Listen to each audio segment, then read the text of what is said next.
બેનું અત્યારે લટર પટર લગ્નમાં જાય અને વાતો કેવી લટર પટર કરે ખબર છે કે શાક તો એ લટર પટર તીખું ધમધમતું કર્યું હતું, મારી જીભ બારી દીધી. અને દાળ નો હબડકો ભર્યો ત્યાં તો મારા હોઠ ચમચમી ગયા. અને આવા રસોડિયા ન લવાય.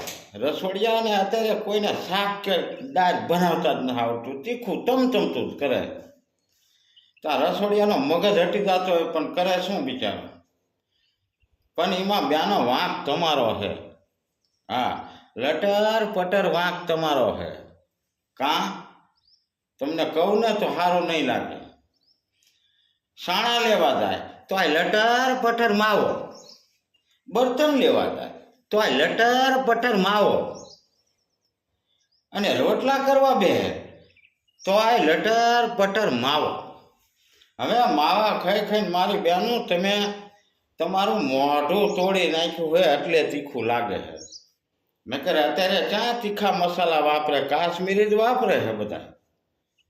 પણ આ માવાએ તમારી દશા દીધી અને રસોડિયાને સાંભળવું પડે.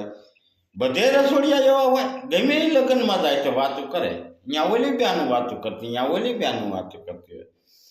પણ આ રસોડિયાનો વાંક નથી. તમે માવાના કુંડલો એક ગરસી અને તમે મોઢું બારી દીધું, તેમાં તીખું લાગે છે. મારી બેનું એના કરતાં સાનામાની લટર પટર ધીમી લેવાય. વાંક તમારો છે. અને મારી બહેનોને નમ્ર વિનંતી કરું છું કે માવા તથા ગુટકા પુરુષો ખાય, બહેનોને ન ખવાય. હું એટલી નમ્ર વિનંતી કરું છું. અને મારી વાતમાં બહેનો ધ્યાન આપજો અને ધ્યાન દેજો. બસ મારું કહેવાનું એટલું.